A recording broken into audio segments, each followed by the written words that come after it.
Why my business couldn't grow until I got out of the way. For years, I thought being involved in everything made me a good business owner. Every decision came through me, every question came to me, every problem eventually landed on my desk. I wore it almost like a badge of honor. I thought they needed me. Looking back, they needed me because I had trained them to. I wasn't helping my business, I was becoming the bottleneck. Why I thought it was a good thing.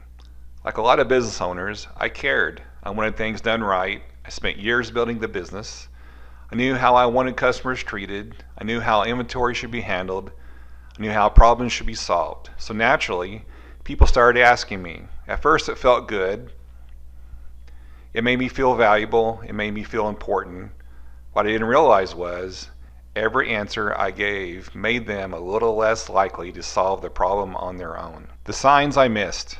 The signs were everywhere. Employees waiting for me before making decisions. Questions I had already answered dozens of times. Phone calls on the rare days I actually took off. Interruptions every few minutes. Vacation, forget about it. The business slowed down anytime I wasn't there. I kept blaming everyone else. They need more training. They need more experience. They need to take more initiative. Looking back, I had unintentionally built a business where everyone looked to me before they looked for the answers. The wake-up call. Eventually someone challenged me. They asked, what happens if you're gone for 2 weeks? Honestly, I didn't like the question because I already knew the answer. Things would pile up, people would wait, decisions wouldn't get made, the business would survive, but it definitely wouldn't thrive. That's when it hit me. I hadn't built a business, I had built a business that depended on me.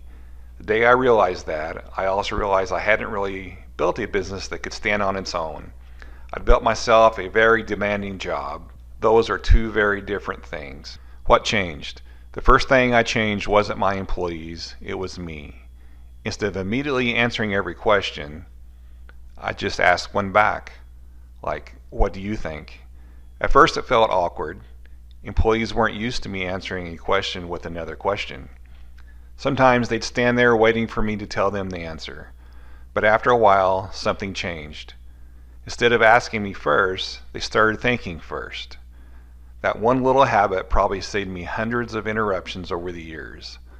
I also started documenting our processes, writing job descriptions, creating SOPs, giving people ownership, making expectations clear instead of expecting people to read my mind. I finally started giving them a roadmap. Little by little, the business stopped revolving around me, not because my employees suddenly become smarter, because I finally gave them information, confidence, and the authority they needed. And that's when things really started to change. If every decision depends on you, you're the bottleneck. If your phone never stops ringing, you're probably the bottleneck. If nobody makes decisions unless you're there, you're probably the bottleneck. That doesn't mean you're a bad owner. It usually means you've never built systems that allow other people to succeed without you. And here's the hard part. Most bottlenecks are created by owners who genuinely care. I know, because I was one of them. Ask yourself this question. If I disappeared for 2 weeks, what decisions would stop getting made? Your answer will tell you exactly where your business needs a better system. In the end, one of the hardest lessons I've learned in more than 35 years of business is this.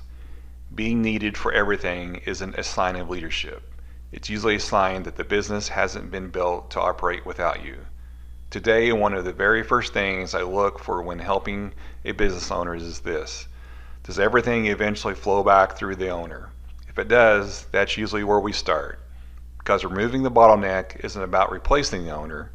It's about building a business that's stronger because the owner isn't involved in every little decision. Looking back, one of the biggest compliments a business owner can receive isn't they can't do anything without you, it's they handled it.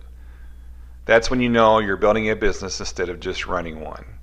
If you're running a small business and feel like you're constantly putting out fires, send me a message. I'll give you a second set of eyes on the operation.